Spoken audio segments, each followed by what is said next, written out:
Howdy, y'all. Welcome to the QAS show this week. I am your host, Kristin Shorter, and I am so excited to be here and to be talking about parenting and human design.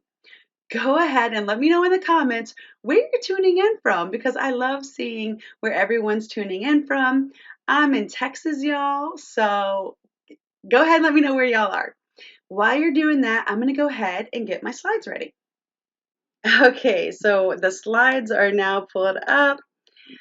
Good morning, good afternoon to some of you. I am so excited to jump into this masterclass all about creating more ease in parenting because, well, in my opinion, it is the most important job on the planet and it is one of the most stressful jobs on the planet, right? So this masterclass will give you tools to begin implementing today and making parenting fun again. All right, so now that y'all can see my slides, if y'all are ready to get started, go ahead and put a rascal in the chart right now. I lovingly refer to my kids as rascals, and that's why I chose this word. So if y'all are ready to be playful with me and hang out with me, put a rascal in the chat. And when I see some rascals, then we will go ahead and get started. Okay, perfect. Let's dive in then. Welcome to the Parenting Through Connection Masterclass. This is all about cultivating more connection with your kids. I'm Kristin Shorter, and if we haven't met, I am so excited and happy and impressed that you are here. This slide is me applauding and appreciating you because every time parents use their valuable time to be better parents, I applaud and commend that. Today, you're going to be discovering a lot of useful tips and hacks that are all focused on navigating the chaos and stress that's natural in being a parent and doing it in a way that creates connection and flow and prepares your kids for adulthood. Before we dive into tactics, here's a little history on what qualifies me to deliver this relationship-changing information. A little about me. I'm the mother of three. Currently, my youngest is 13.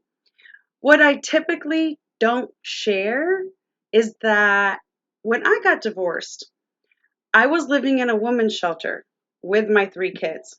Now, my degree is in psychology, and I knew I had royally messed up my kids, and they were going to spend years in therapy getting over the chaos and the trauma of their early years. And it was around this time, though, that I found human design. And within 9 months of learning about human design and getting a reading, I was a level 4 specialist, which is the highest level. I learned everything I need to know about human design from Karen Curry Parker, and I started working on her team. At first, running human design charts. Then I became her assistant and started leading the weekly human design forum while starting and growing my own human design business, teaching and doing readings with a focus on parenting. And thank God I found human design when I did because it allowed me to see that my kids are capable beings on their own journey, that they're supported by God. They have resources inside of them and gifts inside of them. And that massive shift I made was I stopped seeing my kids as victims and pitying them and believing that I had messed them up and therefore they were defective. I started to believe in my kids that they were going to be okay and figure life out better than I had. And when you parent from the place where you believe in your kids, then you naturally parent in alignment with your kid's highest expression, which is hands down the most effective perspective to parent from. Human design allowed me to see my conditioning and heal my wounds and trauma that I had so that I could discover my purpose. I'm here to support and comfort parents and kids on their journey of deconditioning so that they can fully enjoy their lives, stop compromising, and reclaim the life force energy that's spent maintaining mediocrity, hiding, believing false or limiting beliefs that keep you insecure and hollow inside. which is why I'm so freaking passionate about sharing the tactics that truly changed my life, my kids' lives, and my clients' lives. So, who is ready to dive into the strategy that I'm sharing in this training? I'm going to be asking you to interact with me in the chat. It'll give you something to respond to and me something to respond to whenever I see your responses. All right, so y'all sound ready. Awesome. This is a value-packed training, so please do yourself a favor, turn off all distractions. If you're like me and you've got 10 tabs on your computer open, or you're surfing social media, or you're playing a game on your phone, you're not paying attention.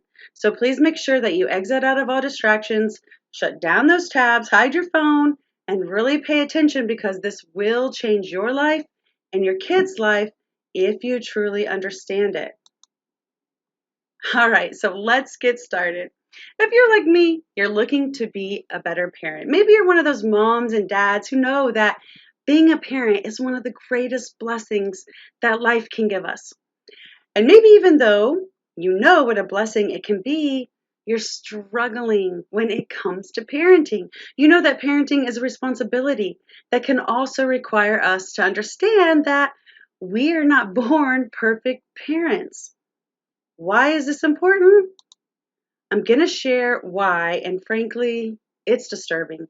When you look at the data today, something is off. It might shock you to know that a study released in 2017 shows that the number of children and adolescents admitted to children's hospitals for thoughts of suicide and self-harm more than doubled during the last decade. Approximately 1 in every 5 children ages 3 to 17 in America meet the criteria for mental disorder. And here's something that really highlights that something is off in the way we're parenting. 32% of children under the age of 18 are diagnosed with anxiety disorder. Now, keep in mind, all of this is happening as modern day parents are spending more and more time with your children. And if you compare the amount of time fathers today spend with their kids versus the amount of time fathers in the 70s spent with their kids, it's gone up dramatically. Yet we're seeing that kids are not necessarily better off. Therefore, we can conclude that it's not so much the amount of time we're spending with our children, but what we're doing with this time. Now, let's look at how most of us were parented. Traditionally, parenting tactics consist of controlling your child, caring more about your child obeying. And the way that's done is through guilt, shame, fear, intimidation, the list goes on.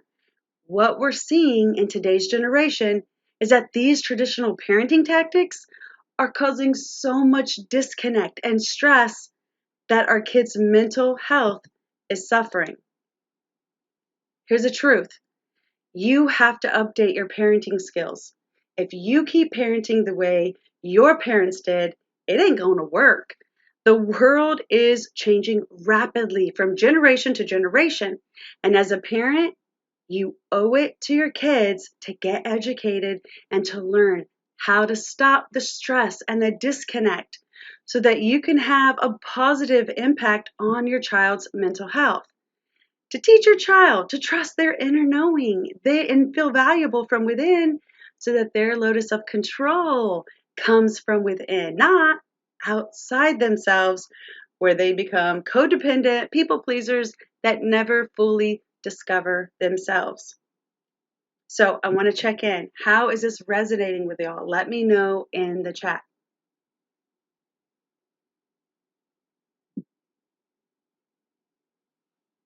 Okay, cool. All right, so let's dive into what most parents look like when they come to me. They're struggling with how to deal with the escalation of their child's emotions. You know you want to help your child embrace their gifts and fulfill their life purpose, but you still want to get them you still want to get them to bed on time and to eat their veggies without threatening them, bribing them, or pulling your hair out. Many parents are aware of the excess screen time and video games and how that's quickly evolved since you were a kid, and don't have really good boundaries around that. They worry about being a good parent, and that is detracting you from all the positive and fun things about being a parent. You feel like you lecture your kids more than you talk to them. You know you need to learn some new parenting skills. You wish you could relax and enjoy your kids, and you feel like you're missing out on the joy of a deep bond and connection. You feel like you could use some more patience or some more support, and you struggle to find enough time and energy to deal with it all. Maybe you think your kids need the best schools, the best clothes, the best sports, the best coaches, the best equipment, and like a genie in a bottle, you need to provide their every desire and grant their every wish. You truly don't need any of those things. They need your presence. Your children need you to believe in them. That's what they need. So let's dive into the strategy that has helped hundreds of parents to clearly navigate their emotions and their children's emotions and parent in a way that cultivates connection and flow while preparing them for adulthood. And then at the end of the call, I will be inviting you to an exclusive opportunity to work with me. So be aware of that, because I am so excited to be offering this to people who are a perfect fit. It's my mission on this planet to impact more families and cultivate connection inside the family so that we are raising children who are resilient, capable, and have high self-esteem. So, the strategy I'm going to share with you today that will support you in being the most present parent goes like this. First and foremost, understanding yourself. Because when you get yourself in alignment, only then can you role model that for your kids. So, the more you understand yourself, the more you're able to understand your child and others, by the way. Here's a hard truth. If you aren't in alignment, you don't know what's best for someone else, even your child. Secondly, we're going to be using human design to understand your child's energetic blueprint, where you have a propensity to clash with your kids and where you have harmony and can come together, and how to best utilize your energy and your child's energy so that you can teach them how to listen and trust their inner voice, their intuition, and parent from a place where you are seeing your child's highest potential, and you can gently guide them to their potential by holding that vision for them. And lastly, some great communication techniques to set boundaries and create connection. Remember, I'm going to be asking you to interact with me at the chat so that we can give each other something to respond to. And I'm super excited to be going on this training. I am obsessed with parenting and human design. And everyone who is going to stay till the end, I am going to be giving out some free gifts, some little goodies to everyone. So you want to make sure that you are staying till the end of the call, okay? All right. So let's dive in. This is truly where I started. I always thought and had been raised that parenting is about the child. And it is about the child, but not the child you think. It's about your own inner child, not your kid. True adulthood, it hinges on acknowledging, accepting, and taking responsibility for loving and parenting one's own inner child. And sadly, for most adults, this never happens. Instead, what happens is a control-based paradigm, which was perpetrated on you, and the cycle continues within your family's structure. When you're unaware of your own voice from your childhood because you're not attuned to your emotions and healing, you use your children, which keeps you looking outside of yourself instead of within, which is a fundamental difference between traditional parenting and parenting through connection. And most of what you want for your child, sadly, it comes from your own brokenness, looking within yourself to see what are your unmet needs that you never got met when you were a child, and how to meet those needs will help you discover how to parent both your inner child and your actual child. For example, for me, my children needed to love me no matter what. And because of that, if I ever disappointed them or they ever got angry at me, I could feel their love going away, I would do anything and I would let them have anything to get it back. Guess how good I was at maintaining boundaries? Not very, right? But it all begins with changing your mindset of wanting to control your child to wanting to connect with your child. This is a fundamental difference between traditional parenting and parenting through connection, because traditionally, the parenting paradigm says when you control and correct your child, that's how you get connection. See why this is absolutely necessary to fix and control your child, because you will do anything to get connection with your child, rightfully so. But correction never gets connection. So any change will always start with looking at yourself, your past, your trauma, your conditioning, your needs that didn't get met when you were younger. If you aren't healed on the inside, then you will need your child to do good, be good, and say good in order for you to feel good. When you can heal yourself, then you don't need to control your kids. And by the way, my definition of healing is applying love to the places that are hurting inside. And because you have fortified yourself, then nothing will destabilize you. So, as such, you are able to connect with others in a deeply satisfying way that releases them from having to do good, be good, or say good. You don't have to control them anymore, and you don't have to fix them. And what many people find when they choose this path is that more trust and connection is built within the relationship. And that creates a ripple effect. So that when your child goes out into the world and starts making friends and later on starts dating, they naturally build relationships that are respectful and loving and trusting and healthy. So, how do we connect before correct? Well, number one, put your ego to the side, okay?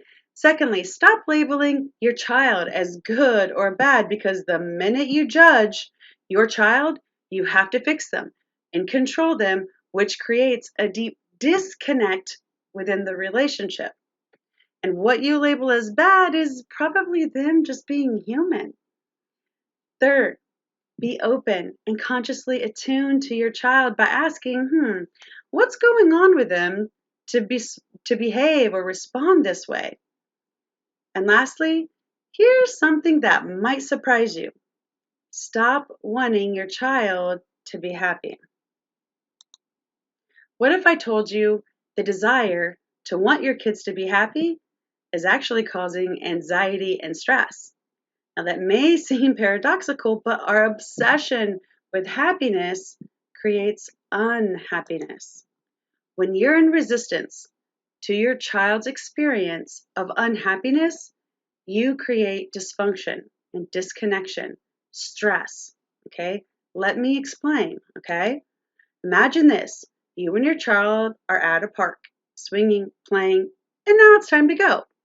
Your child starts having some big feelings about wanting to stay at the park longer, and you're trying to do everything to calm her down, to get her to come with you, to not cry, not be sad, not throw a temper tantrum in front of everyone and embarrass you. Maybe you're making promises about the next time that you're coming to the park. You're like, we're going to be back tomorrow. Well, bring your friends. Or maybe you're telling her that you're going to stop for ice cream on the way home. Or maybe you're reprimanding your child for exploding with those emotions. This is what I mean when you are constantly telling your child, be happy, be happy, be happy, be happy. They can only experience happiness. They can't experience the other emotions that are a natural part of life. And your kid is like, but I don't know how to stop being what I'm being when I feel sad or angry or frustrated. All right, I'm going to interact with y'all. What do you think the child is learning in that moment? Go ahead and put it in the chat.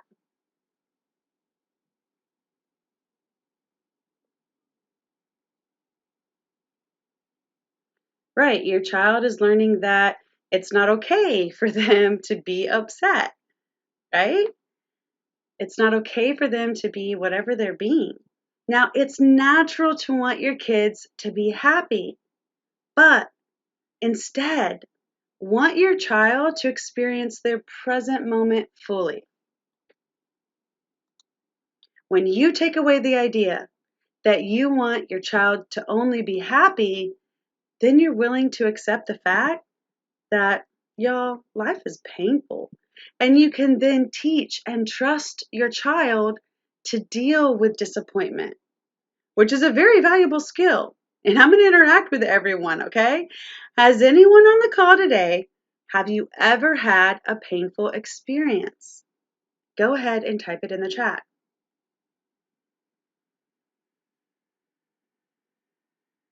Okay, everybody's saying yes, right? Do you see why we need to prepare our children to handle disappointment?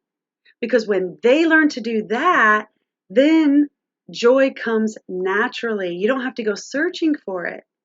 And if I were to ask everyone individually, you'd probably all tell me that those painful times in your life have led to your greatest growth.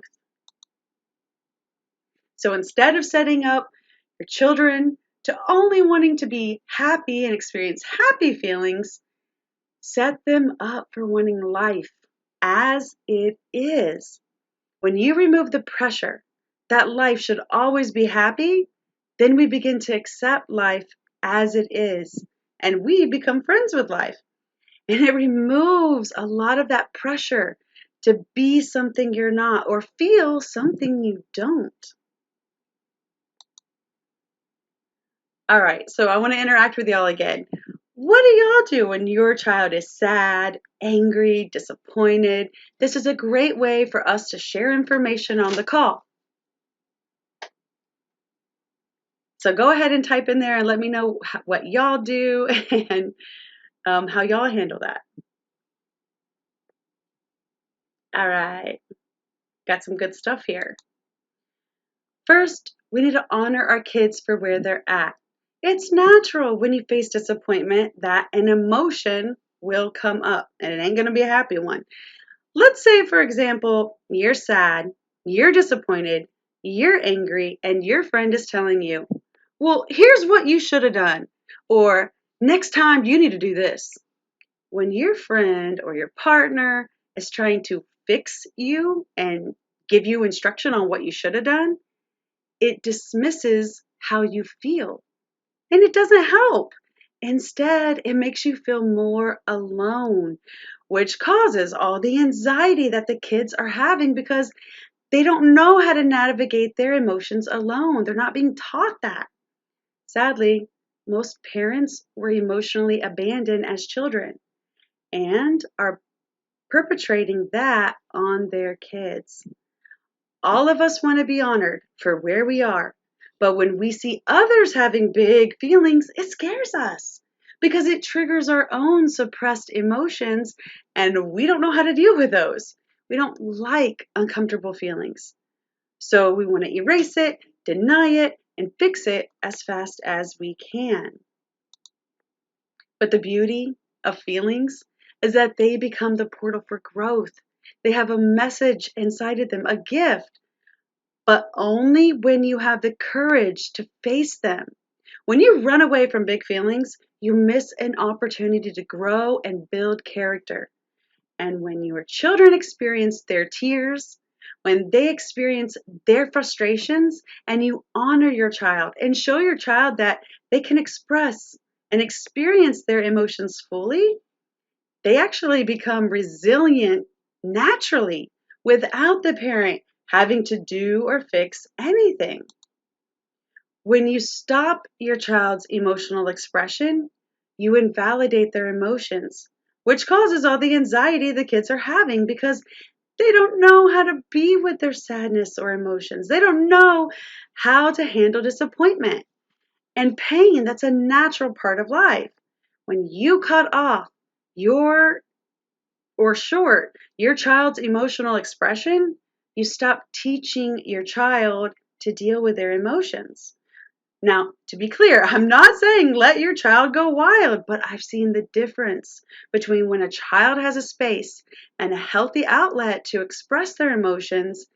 They don't have huge temper tantrums because their emotions and their feelings aren't getting recycled from having to suppress, so there's no kink in the hose. Does that make sense?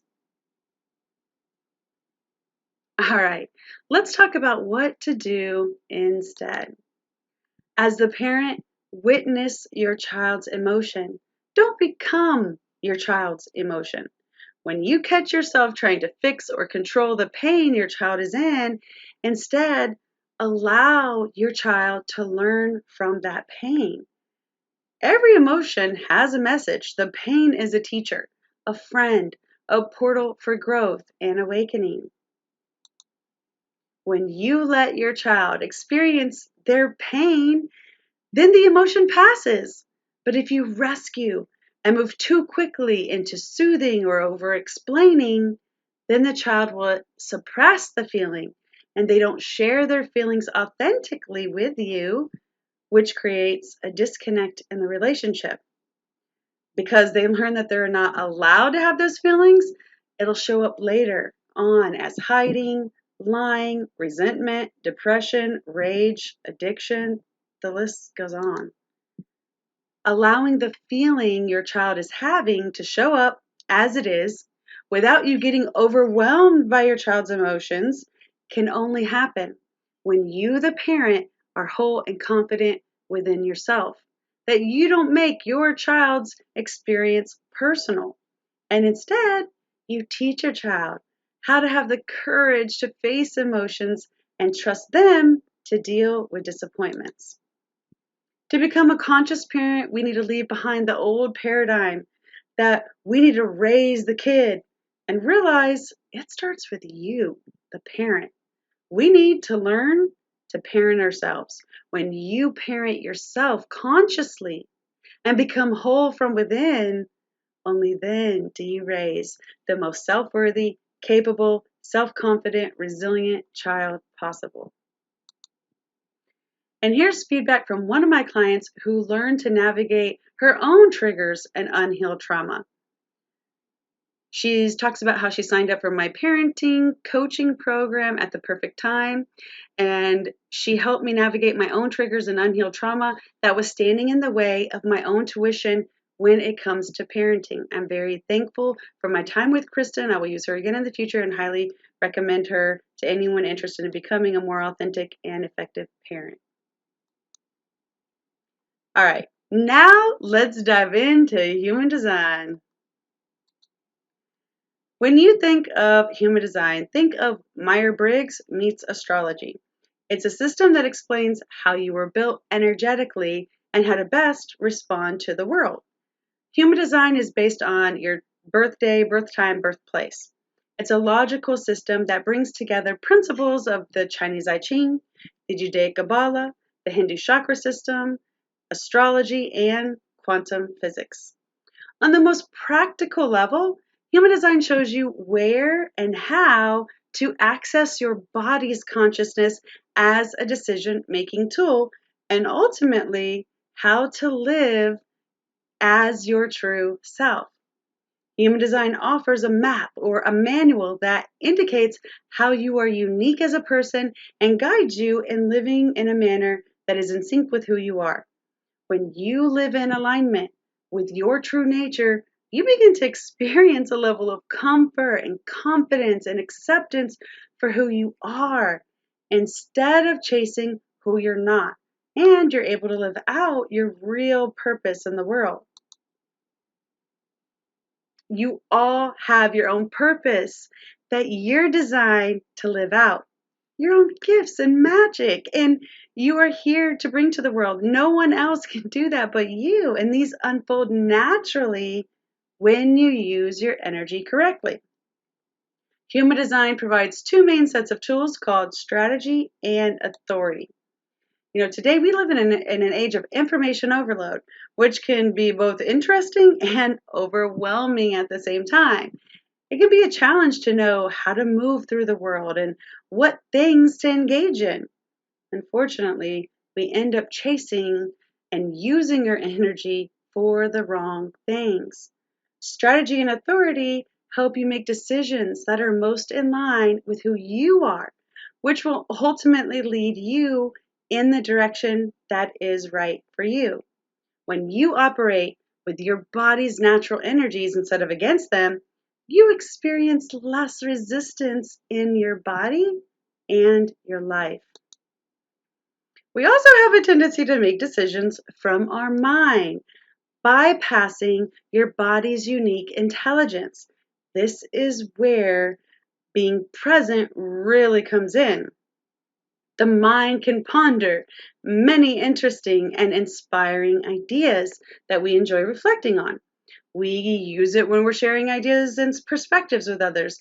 Your mind, however, is not designed to know what is correct for your life.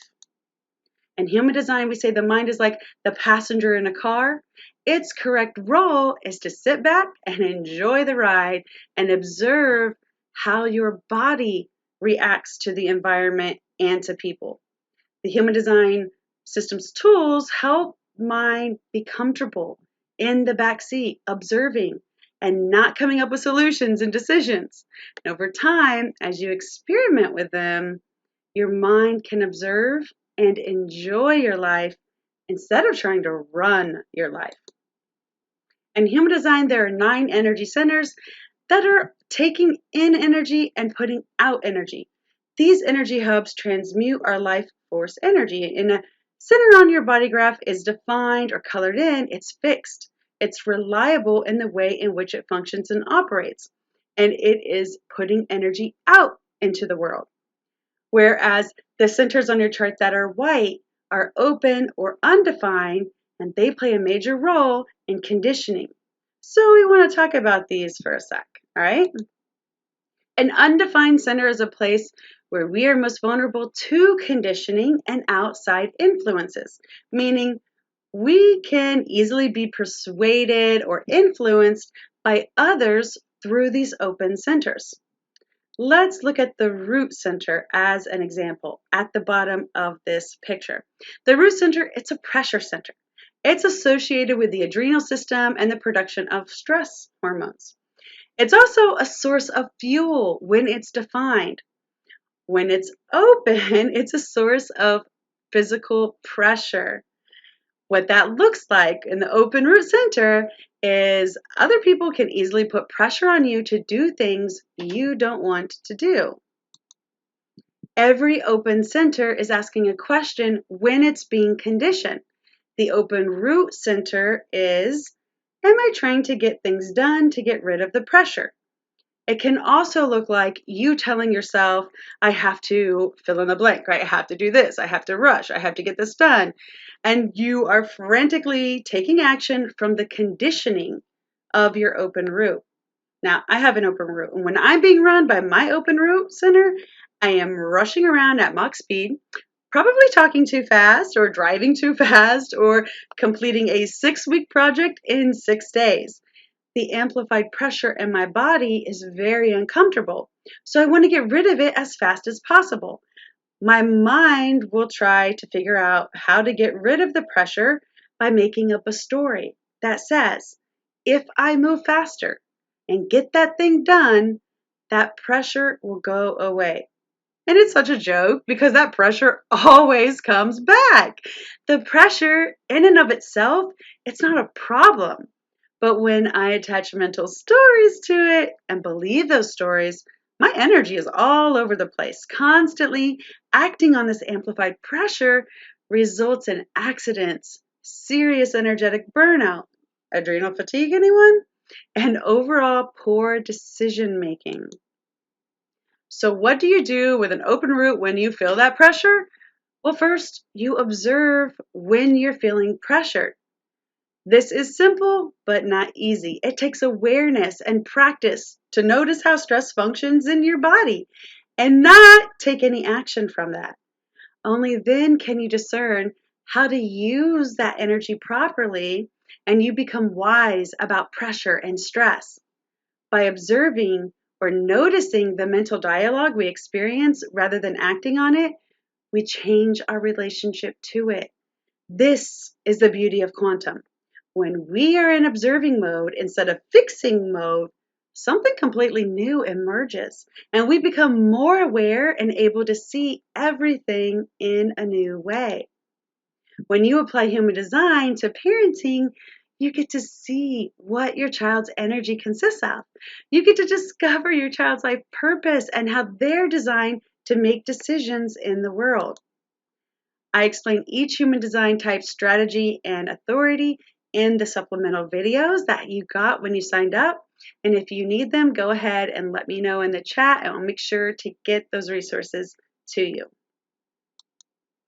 Lastly, let's look at some concrete communication skills because it's all about how you respond, not react, to your child's behavior.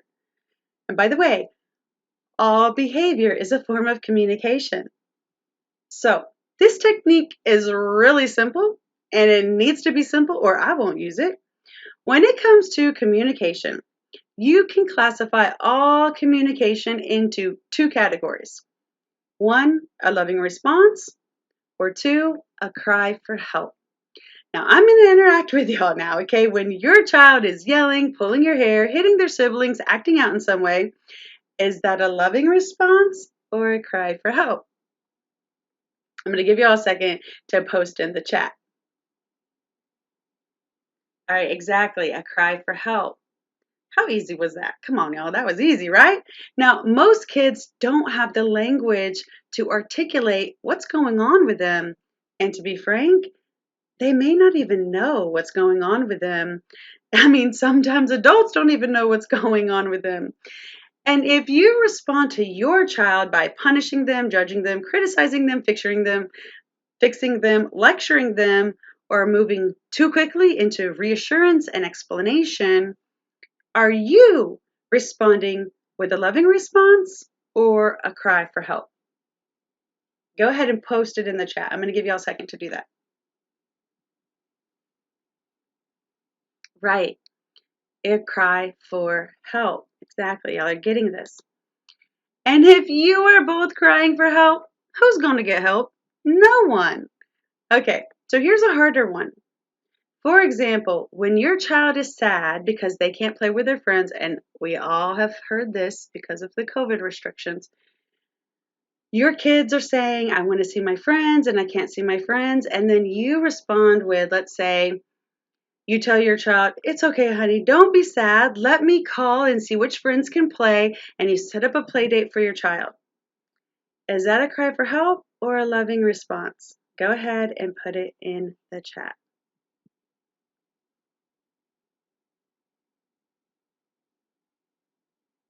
Okay, it's subtle, but when you go into fix-it mode for your child and you rescue your child, it dismisses their feelings. When you go way too quickly into reassurance and fixing, that you emotionally abandon your child because you're not teaching them how to deal with those emotions. You're stopping those emotions as fast as you can, the sadness that comes up when they can't hang out with their friends. That is a cry for help. And the reason we do that is because when we see our child sad or hurting, it triggers our own pain. That's the conditioning that happens when we're out in the world.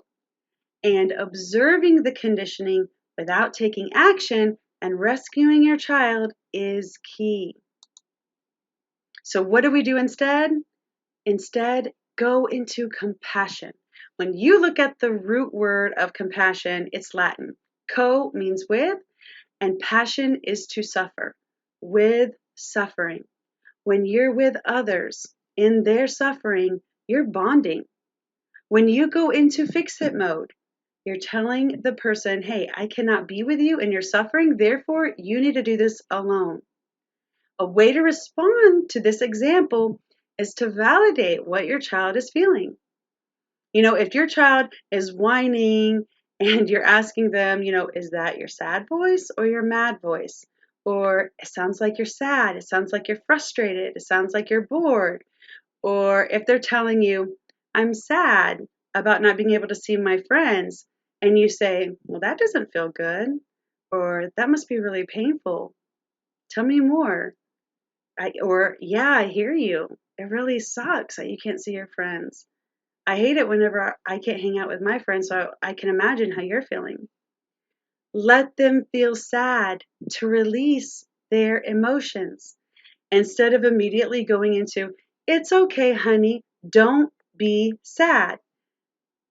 That way there isn't a kink in the hose. And the next time they have a sad feeling, it's not such a big expression of emotion that doesn't really match the circumstance because there's no emotion that's been pent up.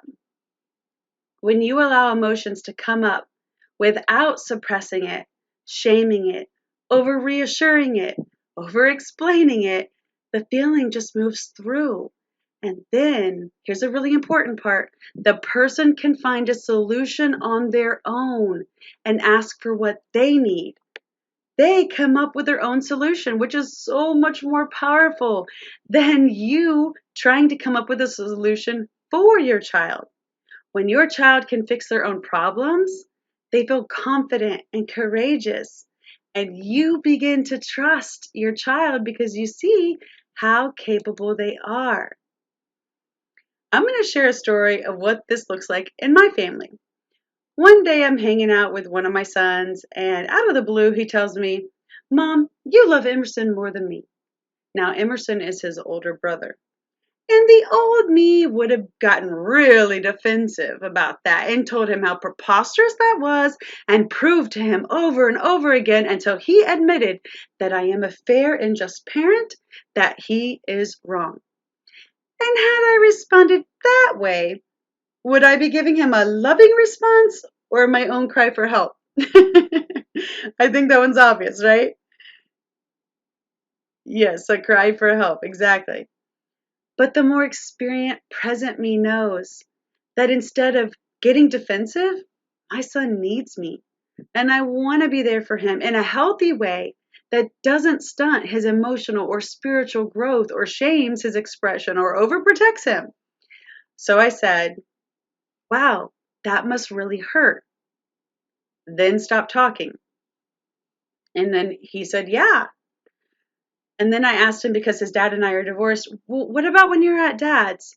Who is your dad's favorite? And he said, Emerson. And then I said, wow, you really don't have a place where you feel valuable. That sucks. And then I asked him, well, let me ask you, if Emerson were here, who would Emerson say is my favorite? And he thought about it and he goes, Emerson would probably say it's me, but he'd be wrong. And I was like, oh yeah, he'd be totally wrong. I mean, we can't ask him. He's just going to get it all wrong. Inserting some humor in there. And then I was like, well, what about at dad's? Who would Emerson say is dad's favorite? And my son said, he'd also say that dad is my favorite, but he'd be wrong. And I'd be like, yeah, he'd be so wrong about that. And then I said, well, out of everyone in the family, who is Emerson's favorite? And he said, you are, as in me, the mom. And then I said, well, out of everyone in the family, who's your favorite? And he said, myself. And I said, wow, that must be incredibly lonely.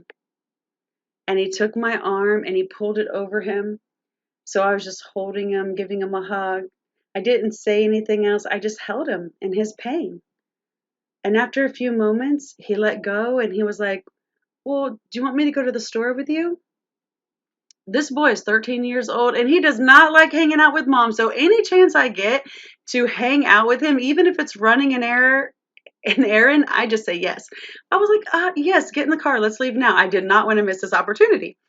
So we get in the car and we arrive at Target. Now, at the Target that I shop at, there is a Starbucks. And so as soon as you walk in, you can smell the coffee. You can hear all the coffee sounds. And I usually stop and get a little something to drink.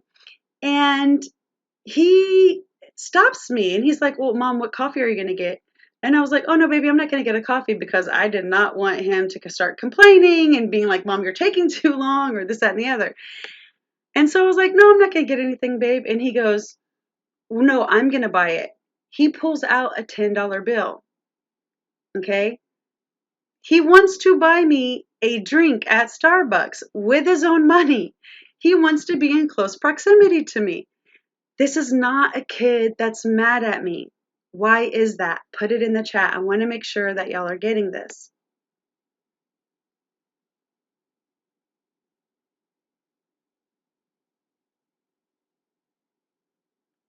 Yes, exactly. He felt seen, understood.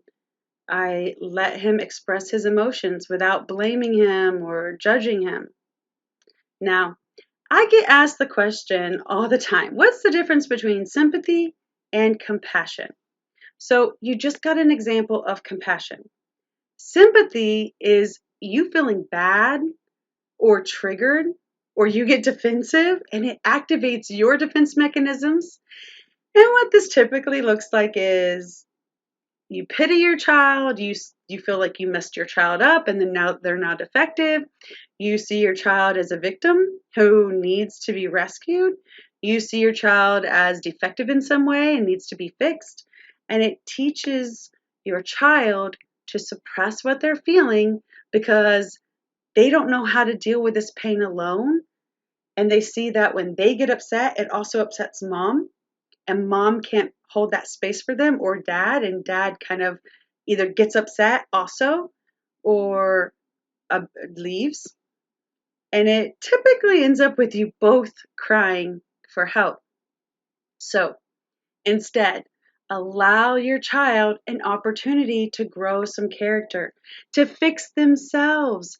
And actually, that is what prepares them for adulthood. Resist sympathy, instead practice compassion, where you believe in your child, you believe they have all the resources, or they're discovering their inner resources that they need, they're fully supported by God, they're on the right path, and give them the dignity of their process and welcome every aspect of self that wants to express.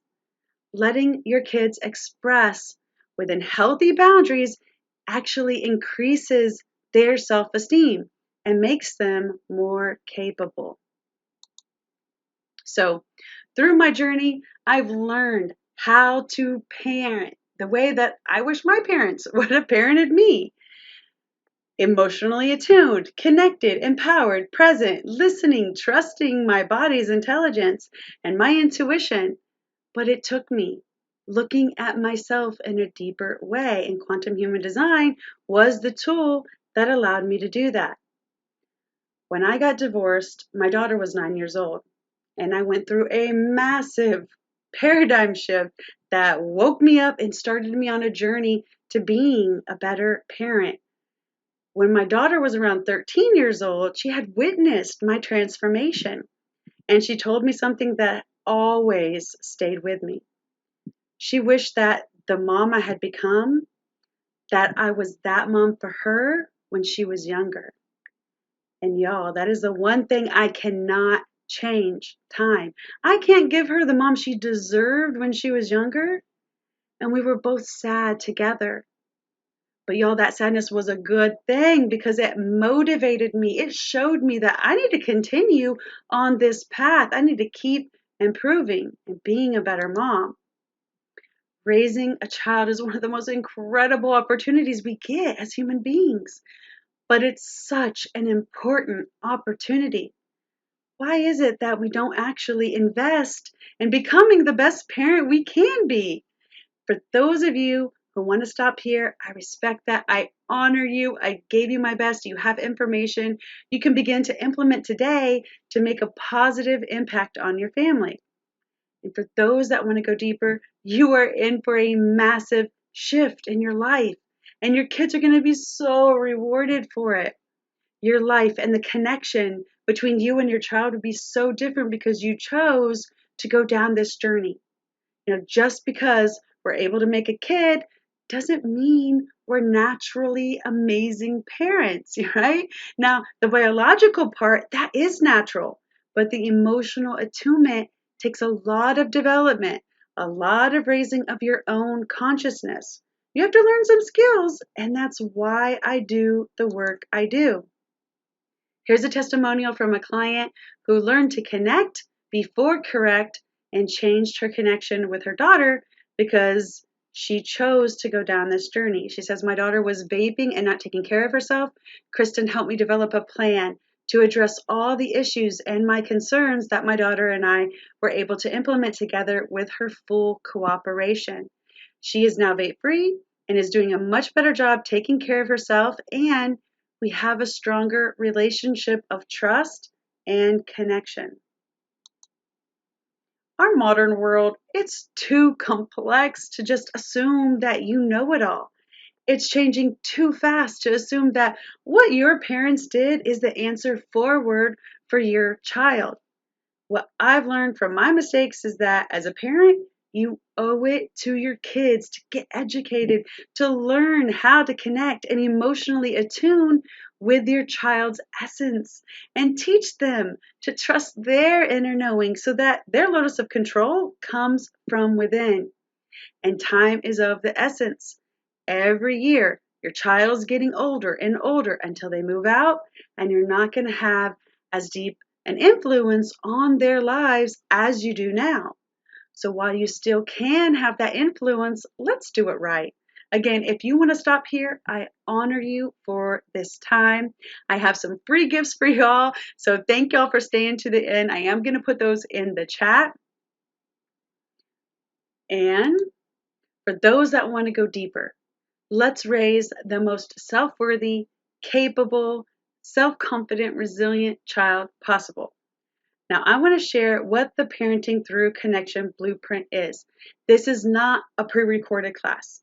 I'm with you live twice a week, making sure you get it, responding to what your needs are. We meet on Mondays and Fridays, beginning October 11th at 12 p.m. Central. All calls will be recorded. The curriculum is focused on presence, inner child work, human design, and practical techniques that are easy to implement. During the 8 weeks, I am offering one-on-one coaching for everyone who gets stuck or needs an extra hand. This is unlimited coaching for these 8 weeks. So if you want to connect once a week, we can do that. If you want to connect once a month, we can do that. But if you need to connect 3 times a week, that's included in this course. You're not paying extra for that. Sometimes when we will pull away, when we get stuck, but I want to invite you forward. And it's a good practice to ask for support. So that's why I've included that in this course. So if you want in, this is how the process works. I've set aside time in the next few days to talk to you and see if I can help. The call's approximately 30 to 45 minutes, and the intention is to understand your parenting goals and identify, are you a fit in working together inside the Parenting Through Connection program? Because I don't want just any client, I want the right client. Apply to see if you qualify to enroll in the Parenting Through Connection Blueprint. This is truly a life changer.